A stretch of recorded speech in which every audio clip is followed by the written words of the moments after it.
नमस्कार, जनमुखी लाइव से मैं अंशुमान राय। दर्शकों, 2024 के लोकसभा चुनाव के लिए चर्चा के बीच आज हम पहुंचे हैं होटल रेडिसन में। यहां व्यापारी नेटवर्क नामक संस्था की मीटिंग हो रही है, जहां शहर भर के युवा व्यापारी एक नेटवर्क के माध्यम से अपने कारोबार को बढ़ाने के लिए लगातार प्रयासरत हैं। तो हम इनसे समझने की कोशिश करेंगे कि पिछले सालों में इनके व्यापार में क्या प्रगति हुई है, व्यापार में क्या सुविधाएँ मिली हैं इनको और किस प्रकार की दिक्कतों का सामना करना पड़ रहा है। अब हमारे बीच हैं अपूर्व मित्तल जी, जिन्होंने व्यापारी नेटवर्क नामक संस्था शुरू की है, नेटवर्किंग की संस्था है। और यह स्टार्टअप शुरू करने का विचार इन्हें कहाँ से आया और इससे अब तक के व्यापारियों को क्या लाभ हुआ है और इसमें इनको किसी प्रकार की सुविधा और सुविधा सरकार से हुई है, उसके बारे में भी जानने की कोशिश करेंगे। नमस्कार अंशुमान जी, मेरा नाम अपूर्व मित्तल है और मैं व्यापारी नेटवर्क का फाउंडर हूँ। और व्यापारी नेटवर्क को स्टार्ट किए हुए लगभग 1.25 साल हो गया है और बनारस के करीब 140 व्यापारी जो है हमारे साथ जुड़ गए हैं। इसकी सबसे बड़ी खासियत ये है कि 140 व्यापारी जो हैं ये अलग अलग ट्रेड के हैं और एक ट्रेड का एक व्यापारी एक टीम में रहता है। तो इस तरह की हमारी करीब 3 टीमें चल रही हैं, जिससे कि व्यापार इन लोगों का आपस में बढ़ सके। अभी क्या है कि लोगों को आपस में कंपटीशन बहुत मिलता है, आदमी बहुत परेशान है कंपटीशन से। कुछ लोग रेट की लड़ाई लड़ते हैं, कुछ लोग कस्टमर की लड़ाई लड़ते हैं, उनको कहीं ना कहीं से उन लोग को फेस करना पड़ता है, चैलेंजेस बहुत सारे। लेकिन जब हम लोग एक संस्था में आते हैं, एक छत के नीचे आते हैं, उस एक छत के नीचे हम लोग अपने व्यापार के बारे में डिस्कशन करते हैं और लोगों का ट्रस्ट गेन करते हैं। जब ट्रस्ट गेन करते हैं तब व्यापार बढ़ता है। ये आइडिया आपको कहाँ से आया? मैं पहले एक ऐसी संस्था में था जो कि एक विदेशी संस्था है, लेकिन वहाँ से मुझे ऐसा लगा कि हम लोग को एक देसी संस्था चाहिए और जहाँ बहुत रूल्स एंड रेगुलेशंस ना हो, हम लोग खुल के व्यापार कर सकें, खुल के अपनी बातों को रख सकें और अपने व्यापार को बढ़ा सकें और बहुत इजी गोइंग करके हम लोग इस नेटवर्किंग संस्था को चला सकें। क्योंकि आज के डेट में वर्ड ऑफ माउथ के थ्रू ही जो है आपका व्यापार बढ़ता है। मैं मोबाइल ट्रेड से हूँ, मैं फीलिंग्स मोबाइल से हूँ और व्यापारी नेटवर्क से जुड़ने के बाद मुझे काफ़ी चीज़ें सीखने को मिली। सरकार जो व्यापारी से रिलेटेड चीज़ें हैं उसमें हमें क्या, व्यापारी को सुविधा के अगर मामले में देखा जाए तो हमें जैसे कि जीएसटी जब से लागू हुआ है उसमें अकाउंटेंसी का जो डिपार्टमेंट वो काफ़ी बड़ा हो गया है। उस पर हम लोग के खर्चे और प्रॉफिट हम लोगों की कम हो रही है और डिजिटल होने से ऑफलाइन वालों को काफ़ी दिक्कतों का सामना करना पड़ रहा है कि आए दिन रेट कोई कहता है कि भैया ऑनलाइन पे ये रेट है, तो हम लोग उस जगह पे बियर नहीं कर पाते हैं कि उस रेट को हम कैसे दें। तो सरकार से हम यही कहना चाहेंगे कि जो इस समय महंगाई को देखते हुए और ऑफलाइन ऑनलाइन की लड़ाई है वो काफ़ी हम लोगों को दिक्कत पैदा कर रही है। उससे क्या होता है, हम लोग खर्चे तो ज़्यादा हैं पर प्रॉफिट का पता नहीं है, खर्चे हम लोग के फिक्स हैं। शाश्वत भाई, हाल के वर्षों में 10 साल का कार्यकाल हो रहा है सरकार का, आपको क्या लगता है कि सरकार के 10 साल कार्यकाल में व्यापारियों के लिए क्या क्या सुविधाएँ आई हैं या सरकार के नियमों से किसी प्रकार की कोई असुविधा हो या कोई सरकार से आने वाली सरकार से कोई एक्सपेक्टेशन हो आपकी? अंशुमन जी, बड़ा रेलेवेंट सवाल है आज के समय में। ये 10 साल हो रहे हैं आज केंद्र में मोदी जी की सरकार आए हुए और साथ साथ में पिछले 7-8 सालों से उत्तर प्रदेश में भी योगी जी की सरकार है, भाजपा की सरकार है। लोगों ने इस सरकार को वोट दिया था इस अपेक्षा के साथ कि विकास के कार्य किए जाएंगे और जन सुविधाओं का ख्याल रखा जाएगा। निश्चित रूप से बहुत सारे पैमानों पर बहुत अच्छा काम किया इस सरकार ने, जिसके लिए इनकी प्रशंसा की जानी चाहिए। एक व्यापारी के रूप में अगर मैं बात करूं तो पहले से अब बहुत ज़्यादा समस्याओं का हमें सामना करना पड़ रहा है, खास करके जो छोटे और मझोले व्यापारी हैं, जो बहुत बड़ा टर्नओवर जिनका नहीं है, जिनके पास बहुत ज़्यादा इंफ्रास्ट्रक्चर नहीं है। जीएसटी लागू होने से शुरुआत हुई थी, जिसको मैं कह सकता हूं, जब उसके कंप्लायंसेस आज इतने मुश्किल हो गए हैं कि मेरे जैसा एक पढ़ा लिखा व्यापारी उनको पूरा करने में कभी कभी अपने आप को परेशानी महसूस करता है। वो व्यापारी जो थोड़े एजेड हैं, जो कंप्यूटर सेवी नहीं है, टेक सेवी नहीं है, उनके लिए इन चीज़ों को रूल्स को फॉलो करने का जो तरीका है वो सिर्फ यही है कि आप किसी अच्छे सीए और किसी अच्छे वकील को हायर करके उनको मोटी फीस दे के, क्योंकि कॉम्प्लिकेशंस बहुत है, कंप्लायंसेस बहुत है, आप उनको अच्छे खासे पैसे दे के अपने कंप्लायंसेस सारे पूरे कराइए। उसके बाद भी छोटी छोटी गलतियों पे नोटिसेस आती हैं टैक्स से रिलेटेड और उसके ऊपर ब्याज और पेनल्टीज़ लगाने के बहुत सारे प्रावधान हैं। मेरा सरकार से सबसे पहले तो ये अनुरोध है कि छोटे मझोले व्यापारियों पे आप पेनल्टीज़ किसी भी प्रकार की लगाना बंद करें। कोई भी व्यापारी जानबूझ के वो गलतियाँ नहीं करता है, अगर उसको उसको मालूम होगा कि वो गलतियाँ हो रही हैं तो वो उसको नहीं करेगा। दूसरा, जीएसटी इतना ज़्यादा डायनेमिक रहा है और इतने ज़्यादा चेंजेस आए हैं इसमें शुरू से कि कई बार अधिकारियों को भी नहीं मालूम होता है कि किसी नए एक्ट का क्या असर आएगा बाद में। तो जब कोई किसी चीज़ के ऊपर क्लैरिटी ही नहीं है तो उसके ऊपर में अगर कोई गलती होती है तो उस पर कम से कम पेनल्टी नहीं लगानी चाहिए। दूसरा, इसके साथ साथ मैं कहना चाहूँगा कि जो आज के समय में ऑनलाइन का व्यापार आ गया है, ऑनलाइन के व्यापार को नियंत्रित और नियमित करने की ज़रूरत है। अमेज़ॉन, फ्लिपकार्ट और मिंत्रा जैसी इतनी बड़ी बड़ी कंपनियां आ गई हैं जिनका मार्केट कैपिटलाइजेशन हज़ारों करोड़ रुपयों का है। वो कैश बर्न करके मार्केट को कैप्चर करते हैं। छोटा व्यापारी उनसे कहीं भी उनसे सामना करने में और उनसे लोहा लेने में सक्षम नहीं है, क्योंकि वो छोटी पूंजी के साथ काम करता है।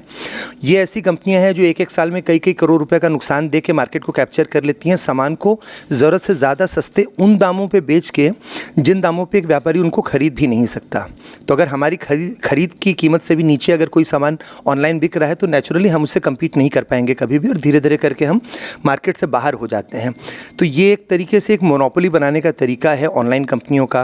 विदेशों में ये प्रचलन बहुत पहले से चल रहा था और आज पूरी तरीके से मार्केट वहाँ पर डोमिनेट किया जाता है। लेकिन विदेशों में और हिंदुस्तान में एक बड़ा फ़र्क ये है कि वहाँ पर जनसंख्या सीमित है, वहाँ पर नौकरी के अच्छे ऑप्शंस अवेलेबल होते हैं। आज हिंदुस्तान में सैलरी की अगर बात की जाए तो वो बहुत साधारण सैलरीज मिलती हैं ज़्यादातर कंपनियों में, और अगर एक व्यवसायी को अपना व्यवसाय बंद करके नौकरी में जाना पड़ेगा तो शायद वो निराश होके अपने परिवार को तो नहीं ही चला पाएगा, निराश होके हो सकता है उससे कोई एक्सट्रीम स्टेप भी उठाने पड़ जाएं। सरकार को इन चीज़ों पे विशेष रूप से ध्यान देना चाहिए कि ऑनलाइन ट्रेड को नियंत्रित करने की ज़रूरत है कि वो मॉल प्रैक्टिसेस करके गलत तरीके से माल बेच के मार्केट को कैप्चर करके और छोटे और मझोले व्यापारियों को बाहर न कर दें, क्योंकि आज करोड़ों ऐसे व्यापारी हैं हिंदुस्तान में जो स्मॉल और मीडियम स्केल पे काम करते हैं, और यदि और उनसे जुड़े हुए अन्य करोड़ों लोग उनके कर्मचारी और उनके परिवार के लोग हैं। और आज अगर ये व्यापार डिस्टर्ब होता है तो आप सोचिए इतनी बड़ी जनसंख्या ऐसी है जिसके व्यापार पर अगर प्रभाव पड़ता है तो उनकी आजीविका और उनके जीवन पर बहुत बड़ा प्रभाव पड़ेगा। मैं एक ही चीज़ चाहता हूँ कि छोटे और मध्यम स्तर के व्यापारियों के लिए जो सरकार की नीतियाँ हैं वो बदलनी चाहिए। नमस्कार, मैं विकास श्रीवास्तव, मैं कार्स एसेसरीज से जुड़ा हूँ, ऑटोमोबाइल इंडस्ट्री से। मेरा मानना है कि जैसे करंट गवर्नमेंट जो कर रही है, हमने 2017 में देखा जीएसटी लगी, उसके पहले हमने देखा था BS3 BS4 हुआ, फिर इसके बाद बहुत से ऐसे एक्साइज ड्यूटी में भी उन्होंने बहुत से अमेंडमेंट किए। तो मेरा मानना है कि जो गवर्नमेंट के स्लैब्स हैं टैक्सेशन के, उसको फ्लैट करना चाहिए। अननेसेसरी हम लोग पेपर वर्क में ज़्यादा बढ़ जा रहे हैं कि हम लोग ने पहले सोचा था कि वैट हटेगा तो टैक्सेशन कम हो जाएगा, जीएसटी आएगा, but during the time we have seen कि जो हम लोग को 24% पहले पड़ रहा था अब वो 28 से प्लस जा रहा है। इसके अलावा जो भी लग्जरी आइटम्स हैं, जैसे हम लोग कार में ही लेते हैं, जो भी सुपर कार हैं उसमें जो इंपोर्ट ड्यूटी है वो 100% प्लस है, जो कि एक कॉमन मैन के लिए ईजी नहीं है परचेज़ करना। तो मेरा मानना है कि जो भी गवर्नमेंट टैक्स लगाए उसको XYZ जो हमसे ले रही है, जैसे इनकम टैक्स भी ले रही है प्लस जीएसटी ले रही है, तो ओवरऑल जो इंडिया का हम लोग टैक्सेशन स्लैब देखेंगे वो 55% एक आदमी अपना कॉमन मैन जो कमाता है 100 रुपये कमाता है तो 55% वो अपना पैसा गवर्नमेंट को दे रहा है। तो उसको फ्लैट कर देना चाहिए कि आप जैसे कई कंट्रीज़ में है ऐसा कि आप वन टाइम आप ले लेते हैं तो किसी को बर्डन नहीं पड़ता। दूसरी चीज़, हम लोग जो गवर्नमेंट की तरफ से MSME हैं, लोन्स होते हैं मीडियम स्केल इंडस्ट्रीज़ के लिए, वो लोन्स में जो उन्होंने बोला है कि प्रोवाइड करेंगे बहुत इजी वे में होता है, वो भी हम ग्राउंड रियलिटी ये है कि उतना आसान नहीं होता है। प्लस उसमें दूसरी चीज़ है कि इतना डॉक्यूमेंटेशन है कि एक नॉर्मल आदमी जाएगा बैंक में तो उसको लोन मिलेगा ही नहीं अनलेस अनटिल कोई उसका अच्छा बैकग्राउंड ना हो, कोई रिलेशन ना हो। तो मैं इन दो चीज़ को हाईलाइट करना चाहता हूँ कि एक उभरता हुआ व्यापारी कैसे आगे काम करे, इसके लिए गवर्नमेंट को सोचना चाहिए। वो गवर्नमेंट बोलती है कि हम नए न्यू कमर्स को अपॉर्चुनिटी दे रहे हैं, लेकिन ऐसा है नहीं, अभी भी ग्राउंड रियलिटी बहुत डिफरेंट है। मेरा नाम पुलकित अग्रवाल है और मेरी फर्म एक पेट्रोल पंप है हमारा महमूदगंज में, रिलायंस पेट्रोल पंप के नाम से। हम लोग करीब 2005 से इसी कार्य में हैं और मेरा ये मानना है कि सरकार ने पिछले 10 सालों में बहुत काम किया है। आपने बनारस का भी दिखा कि कितना काम किया उन्होंने। हाँ, दिक्कतें आती हैं, व्यापारी को प्रॉब्लम्स आती है। जीएसटी भी एक बड़ा मैटर है, क्योंकि छोटे व्यापारियों को जीएसटी समझाना और उस पर इनिशिएट करके उनका काम आगे करना वो डिफ़िकल्ट होता है। तो वो एक बहुत बड़ा चैलेंज है कोई किसी भी व्यापारी को। लेकिन इन जनरल ये सरकार ने काफ़ी काम किया है। कुछ पॉलिसीज़ जो है जो गवर्नमेंट फ्रेम करती है उसको ग्राउंडिंग करना बहुत ज़रूरी होता है। उसके लिए गवर्नमेंट इनिशिएटिव कैंपेन्स चलाने चाहिए ताकि व्यापारियों को या जनरल पब्लिक को भी उस बारे में जानकारी होए और उसको एक ग्राउंडिंग हो जाए ताकि सबको फ़ायदा हो इसका। मेरा नाम वर्षा लला है और मैं एजुकेशन के फील्ड से हूँ। तो मुझे ऐसा फ़ील होता है कि जैसे कि बच्चे जैसे 12th और बीकॉम के बाद जनरली क्या रहते हैं कि उनको रोज़गार नहीं मिलता है। तो मुझे ये एक्सपेक्टेशन है कि सरकार कुछ ऐसे रूल्स निकालें कि जैसे आफ्टर बीकॉम जो बच्चे कुछ करना चाहते हैं फॉर अपने इनकम के लिए, छोटी मोटी इनकम के लिए, अपने खर्च उठाने के लिए, तो वो स्कीम निकाले कि कुछ अच्छी जॉब उनको प्रोवाइड कर दे, जैसे भले छोटे बेसिस पे ही, और कुछ स्कीम्स निकाले जो बच्चे नहीं पढ़ पा रहे हैं। जैसे जो रूरल एरिया के लोग हैं जो आज भी अपने एरिया में भी रहते हैं, जैसे कि जो काम वाली भाई होते हैं उनके बच्चे रहते हैं जो नहीं पढ़ पाते हैं, उस केस में उनके लिए कोई स्कीम निकालें या कुछ ऐसे स्कूल, जैसे जो बच्चे पेरेंट क्या रहते हैं कि भेजना जाते नहीं है जस्ट बिकॉज कि क्या कहते हैं कि उनको लगता है कि मेरा बेटा किसी शॉप पे काम कर लेगा तो 500,000 महीने का कमा लेगा। बट वो ये नहीं सोच पाते हैं कि उनको अगर वो पढ़ लेंगे तो शायद वो ज़्यादा कमा सकते हैं। बट उनकी खुद की जो दैनिक खर्चे होते हैं, जो मेड्स के, उनके खुद के नहीं निकल पाते हैं। तो हमें ऐसा करना चाहिए, मतलब सरकार को ऐसा करना चाहिए कि कुछ ऐसी स्कीम निकालें कि उनको बच्चों को कुछ अच्छा प्रोवाइड करें ताकि उनके बच्चे भी पढ़ सकें, क्योंकि आम जनता में नॉर्मल सभी पढ़ लेते हैं बट वो बच्चे कभी आगे नहीं पढ़ पाते हैं। मेरा नाम रुचि महेश्वरी है और मैं टाइल्स और सैनिटरी के व्यापार से जुड़ी हूँ। जो हमारे बिज़नेस में या सभी के बिज़नेस में जो प्रॉब्लम है जो हम फील कर रहे हैं वो जीएसटी को लेकर है। सरकार के जो जीएसटी के प्रति जो रूल्स हैं, जो प्रोसीजर है, वो इतना ज़्यादा कॉम्प्लिकेटेड है कि वो आम आदमी के लिए पॉसिबल नहीं है उसको करना। उसके लिए उसको एक सीए या फिर उसको हायर करना बहुत मस्ट है, और कंपटीशन इतना ज़्यादा है कि सीए हायर करना भी एक, कहते हैं ना, छोटे व्यापारी के लिए बड़ा कॉम्प्लिकेटेड, बड़ा मुश्किल है, मतलब क्योंकि उसकी खुद की अर्निंग इतनी नहीं है कि वो सीए कहाँ से हायर करेगा। तो मैं ये चाहती हूँ सरकार से कि वो इन जीएसटी के नियमों को सिंप्लीफाई करे। कोई इस तरह का एक सिंपल, मतलब टैक्स को इस तरह से सिंप्लीफाई करे कि भाई एक इतना अमाउंट आपको इस पे बस पे करना है, ताकि उसमें सब कुछ इंक्लूड हो जाए। मैं एक स्टॉक ब्रोकर और इंश्योरेंस और म्यूचुअल फंड में डील करता हूं। मैं गवर्नमेंट को एक सजेशन ये देना चाहता हूं कि जितने भी डायरेक्ट और इनडायरेक्ट टैक्सेस हैं, और जितने भी मेरे फ्रेंड्स लोग ने यहाँ कहा अभी, सारे डायरेक्ट और इनडायरेक्ट टैक्सेस ख़त्म करके बैंकिंग ट्रांजैक्शन टैक्स लगा दें, तो ये रिटर्न फाइल करने का और ये सब जो झंझट झमेला है सब ख़त्म हो जाएगा। और जो एक बहुत बड़ा गैप है मेन स्ट्रीम में, आपके जो आबादी और पॉपुलेशन है और कितने लोग टैक्स पेमेंट करते हैं, उसका जो गैप है ना, बैंकिंग ट्रांजैक्शन टैक्स लगने से सब कोई मेन स्ट्रीम में आ जाएगा। नमस्ते, मैं डॉक्टर ज्योति सिंह और मैं एक डेंटिस्ट हूँ, बट यहाँ पे एज अ प्राणिक हीलर मैंने ज्वाइन कर रखा है वीएन। कुछ चीज़ें जो हैं, ऐसे तो बहुत सारी सुविधाएं हमें मिली हैं, जैसे इलेक्ट्रिसिटी वगैरह पहले से बहुत सारी चीज़ें बेटर हैं, लाइफस्टाइल हम लोगों की बेटर हुई है पहले से, बनारस में स्पेशली। लेकिन कुछ चीज़ें हैं जैसे कि किसी का, मान लीजिए कोई कोर्ट कचहरी का केस चल रहा है, वो इतना लंबा खिंचता है कि उसमें अभी बहुत सारे लूप होल्स हैं और जजेस जो हैं वो जल्दी डिसीजंस नहीं देते। वकीलों का वही हिसाब किताब चल रहा है। कुछ वहाँ पे स्ट्रिक्टनेस की ज़रूरत है ताकि जो पेंडिंग केसेस हैं उनको रिज़ॉल्व करें। मेरी स्टाफ है, उसका डिवोर्स का केस पिछले 6-7 साल से चल रहा है, वो अकेले अपने बेटी को संभाल रही है। तो इस तरीके से बहुत सारी चीज़ें हैं जो फंसी हुई हैं, तो उस जगह पे मुझे लगता है थोड़ा ध्यान देने की ज़रूरत है। दूसरी चीज़, एजुकेशन फील्ड में स्कूल का जो सिस्टम है वो बहुत ऑर्थोडॉक्स अभी भी चल रहा है। उसी पैटर्न पे बच्चे पढ़ाई कर रहे हैं, मतलब बस पढ़ते ही जा रहे। होलिस्टिक डेवलपमेंट पे ध्यान देना चाहिए बच्चों के। स्कूल में मेडिटेशंस और ओवरऑल डेवलपमेंट में ध्यान देना चाहिए। उनकी सोल को उनको स्ट्रॉन्ग बनाना चाहिए ताकि वो आगे निकलें तो उसको फाइट कर सके, ना कि सिर्फ बुकिश लैंग्वेज पे फोकस ना करके उनको ओवरऑल डेवलपमेंट देना चाहिए। हाँ, आप किस पेशे से हैं और व्यापार से रिलेटेड आपकी क्या समस्याएं हैं? All kind of insurance related से हैं। रवि बनवाल नाम है, वाराणसी से हैं। और जो टैक्स रिजीम अभी नया लागू हुआ है 7 लाख का, हम चाहते हैं कि 80C की बेनिफिट जो पहले मिलती थी लोगों को, 80C के बेनिफिट्स की वजह से वो लोग इंश्योरेंस लेना पसंद करते थे या और भी चीज़ें लेना पसंद करते थे, उस चीज़ को और थोड़ा सा बढ़ाया जाए गवर्नमेंट की तरफ से। जो 5 लाख है उसको और आगे बढ़ाया जाए। प्लस एक समस्या बनारस में बहुत बड़ी है जिसकी समाधान मोदी जी का संसदीय क्षेत्र होने के नाते निश्चित होना चाहिए, वो है टोटो की समस्या। जो बैटरी गाड़ियाँ हैं जो कि अनलिमिटेड हो गई है बनारस में। किसी भी गली में आप जाइए आपको टोटो उस गली में मिल जाएगा।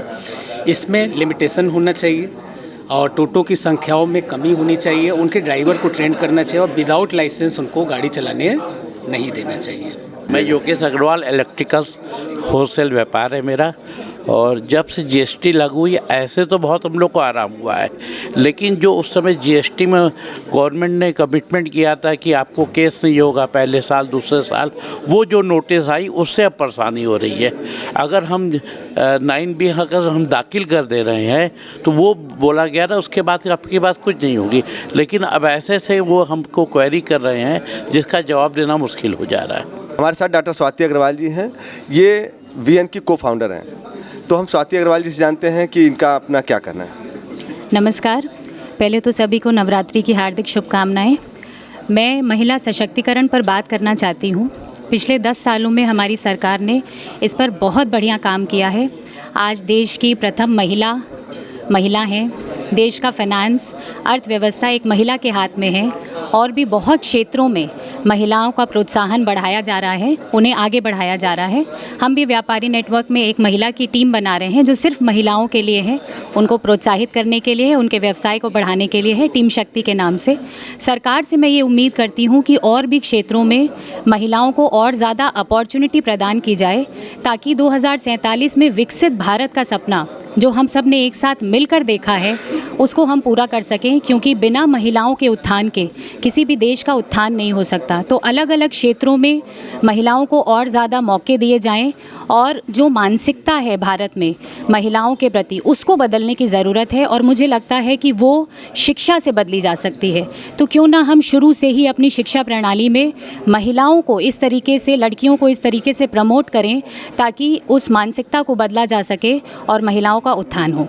कारोबार में बहुत सारे चैलेंजेस हैं। मेन प्रॉब्लम जो है, समस्या जो है वो मानसिकता से ही रिलेटेड है कि आज भी मर्दों के बीच में महिलाएं अनकंफर्टेबल होती हैं, कहीं ना कहीं उनके मन में हीन भावना आती है, उनको अनकंफर्टेबल फील कराया जाता है ताकि वो खुल के व्यवसाय ना कर पाएँ, या उनको ये फील कराया जाता है कि आप हमारे बराबर नहीं हैं। तो इससे कहीं ना कहीं वो थोड़ा पीछे रह जाती हैं, घबराती हैं आगे आने से। तो मुझे लगता है इस चीज़ पे काम करने की बहुत ज़रूरत है। मेरा नाम अभिजीत सोनी है और मैं बनारसी साड़ीज़ के व्यापार से जुड़ा हुआ हूँ। जैसा कि आपको पता है बनारस बनारसी साड़ियों के लिए फ़ेमस है, मैं उसी व्यापार से जुड़ा हुआ हूँ। पिछले गत वर्षों में जो मोदी जी की सरकार रही है उसमें बनारस को उन्होंने बहुत ज़्यादा प्रमोट किया है और इसमें कोई शक नहीं है कि इसमें बनारस का व्यापार बढ़ा है। विश्वनाथ मंदिर को जो उन्होंने प्रमोट किया है जिसकी वजह से भारी तादाद में बनारस में जो बाहरी टूरिस्ट आए हैं, उसकी वजह से बनारसी साड़ियों के व्यापार में बहुत बड़ा प्रभाव पड़ा है। साड़ियों का व्यापार बढ़ा है पहले से, और एक बनारसी साड़ियाँ जो कि प्रचलन से बाहर हो गई थी वो वापस प्रचलन में आ गई हैं। बट साथ ही साथ जो साड़ियों पे उन्होंने GST लगाया है और जो बुनकरों की बिजली का कोटा होता है वो ख़त्म कर दिया है। तो इस वजह से जो हमारे बुनकर हैं जो बनारसी साड़ियाँ बनाते हैं उन्हें काफ़ी तकलीफ़ों का सामना करना पड़ा है, जिसकी वजह से अब कई सारे बुनकर ऐसे हैं जो कि अपनी रोज़मर्रा की ज़िंदगी में अपना पूरा ख़र्चा नहीं उठा पा रहे हैं, तो वो पलायन कर रहे हैं। बनारस छोड़ के कोई सूरत जा रहा है, कोई बैंगलोर जा रहा है, कोई कहीं कोई कहीं। और मैं ये कहना चाहूँगा मोदी जी से कि हमारे एक इंसान की जो बेसिक नीड है रोटी कपड़ा मकान जो होती है उसमें कपड़ा एक बहुत महत्वपूर्ण चीज़ है। और आज से पहले जब जीएसटी जब आया उसके पहले अपने साड़ियों पे या किसी भी तरीके के कपड़े पे कोई भी टैक्स या कोई भी जीएसटी वगैरह नहीं लगते थे, जिसकी वजह से गरीब तबका हो चाहे मध्यम वर्ग हो चाहे एक आदमी हो रईस आदमी हो तो कोई भी आराम से कपड़े वगैरह ख़रीद सकते थे। देखिए जो पैसे वाले हैं उनके लिए तो कोई समस्या नहीं होती है, समस्या आ जाती है गरीब तबके के लिए और मध्यम वर्ग के लिए, क्योंकि अगर उस पर जीएसटी लग जाता है तो चीज़ों का दाम बढ़ जाता है। जहाँ एक गरीब आदमी अपने पूरे परिवार का कपड़ा ले सकता है वहाँ वो खाली अपने बच्चों का या अपनी जो भी नेसेसरी लोग हैं उन्हीं का ही कपड़ा ले पा रहा है आज की डेट में। तो मेरी ये गुजारिश है कि बुनकरों जो पलायन कर रहे हैं उससे रोका जाए, क्योंकि बनारस में अगर साड़ियों की डिमांड बढ़ेगी और बनाने वाले ही नहीं रहेंगे तो फिर हम साड़ी बेचेंगे कहाँ से। खाली एक प्रमोशन ही सब कुछ नहीं होता है। अब बुनकरों पे ध्यान दें और एक गरीब तबके और मध्यम वर्ग पे ध्यान दें, यही